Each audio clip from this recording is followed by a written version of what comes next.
उन्होंने की है ये, और उन्होंने कहा है कि ये इससे भी बुरा होगा अब ईरान के साथ, और अभी भी उनके पास वक्त है कि अगर वो मौत से और डिस्ट्रक्शन से बचना चाहते हैं तो वो हमारे साथ मुआहदा कर लें और डील कर लें, तभी ईरान की जो एक एम्पायर है वो बच पाएगी।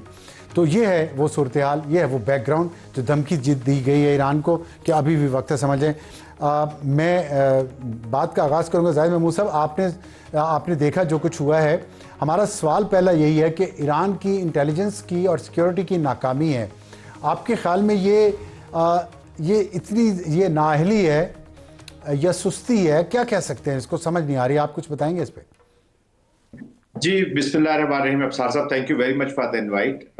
देखिए, इस वक्त हमारा पूरा रीजन जो है वो एक जॉइंट एप्लीकेशन की नजर हुआ जी। एक जॉइंट एप्लीकेशन जो मैं कह रहा हूँ, ये जो जायनिज्म है, जो यहूद और हनूद, हिंदू जायनिज्म और जूइश जायनिज्म, इसकी जॉइंट एप्लीकेशन हो रही है हमारे खित्ते में और इस्लाम के खिलाफ, और पाकिस्तान, ईरान, ये उसके टारगेट्स हैं जी। हमने कुछ अर्सा पहले अभी जो दुत्वा की सेफ्रनाइज्ड एप्लीकेशन थी उसको देखा, और अब हमने जो यहूदी जो जायनिज्म की एप्लीकेशन है उसको देख रहे हैं, और ये जॉइंट एफर्ट के साथ हो रहा है, दे आर कोलैबोरेटिंग, और इसको टेसिट अप्रूवल भी हासिल है जी। जिन फोर्सेस का आप जिक्र कर रहे हैं, आपने अभी अमेरिका का जिक्र किया, लेकिन इन पाकिस्तानी कॉन्टेक्स्ट क्योंकि रिस्पॉन्स डिफरेंट था, पीपल वर अलर्ट, और अल्हम्दुलिल्लाह वो उसका रिजल्ट डिफरेंट है।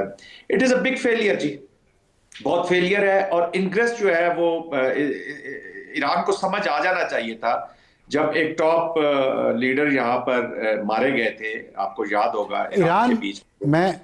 ठीक, जी जी जी, तो जी। उनको अच्छा, इस चीज का अंदाजा लगा लेना चाहिए था कि जी इजराइल की इंग्रेस, डीप इंग्रेस हो चुकी है, प्लस उनको सपोर्ट हासिल है जी रॉ की। ठीक, रॉ के ऑलरेडी एलिमेंट्स जो हैं वो यहाँ पर ईरान के अंदर मौजूद हैं, कभी वो चाहे बाहर के प्रोजेक्ट में, सोशल प्रोजेक्ट्स में, जो इकोनॉमिक एक्टिविटीज है उसके बीच में already, and there is a strong collaboration between रॉ एंड मोसाद के बीच पे जी, जो इंटेलिजेंस एक आई। नहीं, तो आप ये कहना चाहते हैं कि रॉ और मोसाद का आपस में ताउन है ईरान के खिलाफ भी? बहुत अजीब बात है, क्योंकि ईरान और इंडिया की तो बड़ी दोस्ती है, और 8 मई को जब पाकिस्तान और इंडिया की जंग जारी थी उस दौरान ईरान ने MOU साइन किए इंडिया के साथ, वहाँ जाके उनके वज़ीर ख़ारजा ने, और उसमें ट्रेड के ऊपर। तो डॉक्टर जफ़र साहब ये बताइएगा, जो जल साहब ने बात की है, आप देखें, पहले सलमानी को मारा अमेरिका ने, फिर हमास के सदर को इसराइल ने मारा,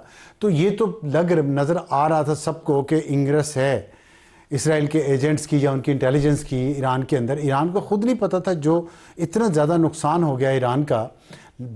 तो बातें वही कि बात आप बढ़ के मानने के बजाय तवज्जो देनी चाहिए थे अपनी इंटेलिजेंस और सिक्योरिटी इम्प्रूव। देखिए, ईरान के अंदर एक एलिमेंट है जो, अगर आप उनके सिस्टम को स्टडी करें, कि 46 ईयर्स से ये एक ही सिस्टम चल रहा है, और उसकी एंटायर सिस्टम की फोर्सेस भी वहाँ पे एक्टिव है।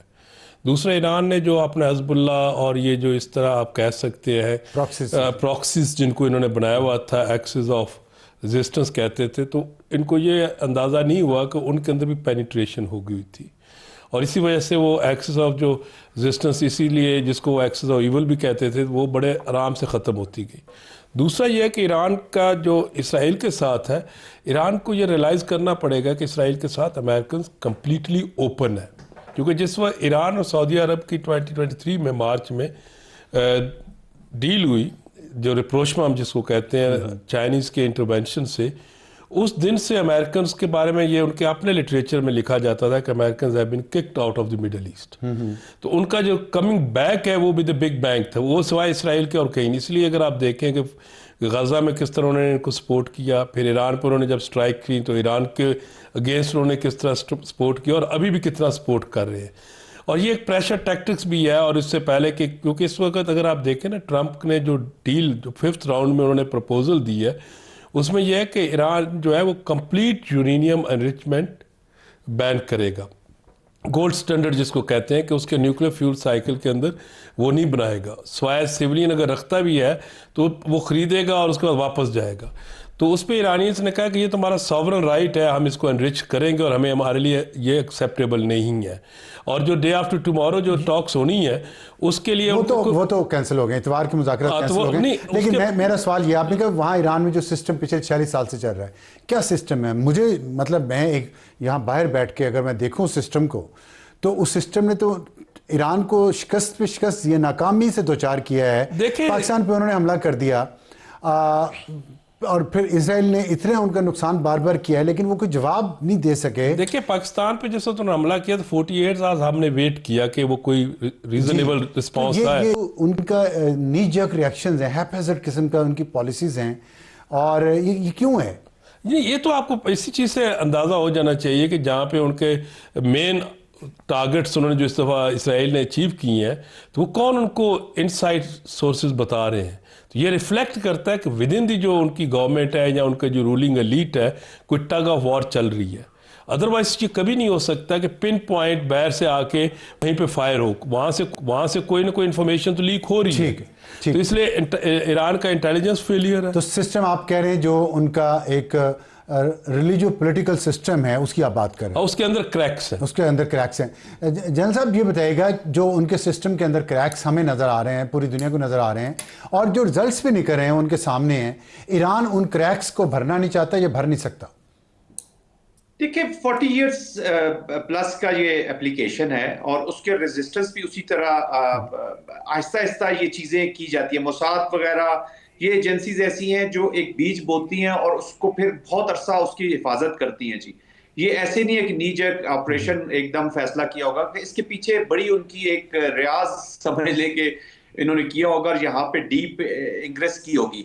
प्लस जैसे मैंने आपको बताया कि देयर वाज सीरियस कोलैबोरेशन अभी विद द रॉ, और वो ऑलरेडी आप देख रहे हैं उनके इकोनॉमिक एक्टिविटीज के बीच में। वहां पे हमारा ये जो आपने कुलभूषण पकड़ा यहाँ पर, ये कहां पर फिरता रहा जी, आता जाता रहा। ये ईरान में एक दूसरे नाम से पासपोर्ट, इसके इरानियन पासपोर्ट भी इसके पास मौजूद थे।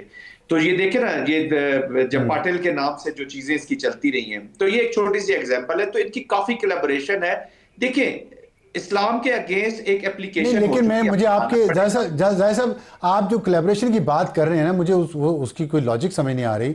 आप कह रहे हैं कि रॉ और मोसाद में कोलैबोरेशन है ईरान के खिलाफ, लेकिन ईरान और पाकिस्तान जो है वो रॉ के एजेंट्स को अपने नहीं, तो ईरान फिर अगर ईरान के खिलाफ भी मोसाद के साथ रॉ मिली हुई है, तो ईरान फिर रॉ को क्यों स्पेस दे रहा है पाकिस्तान के खिलाफ? मुझे ये लॉजिक नहीं समझ आ रही।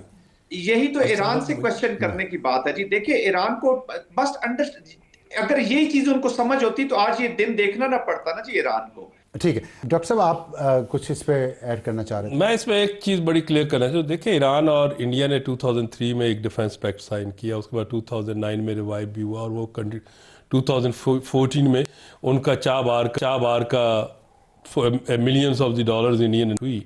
मगर फिर जाके जिस वक्त अमेरिकन ने ये सैंक्शंस की धमकी दी तो कट ऑफ शुरू हुआ कुछ ऑयल का और ये वो, और इंडियंस को ऑयल ज़्यादा चीपर मिलने लगा रशिया का, तो उसकी तरफ गए। मगर इस कोलैबोरेशन में एक बड़ा इंटरेस्टिंग फिनोमेना था कि ईरान और इंडिया का डिफेंस पार्टनरशिप है, और इंडिया और इसराइल की भी डिफेंस पार्टनरशिप है।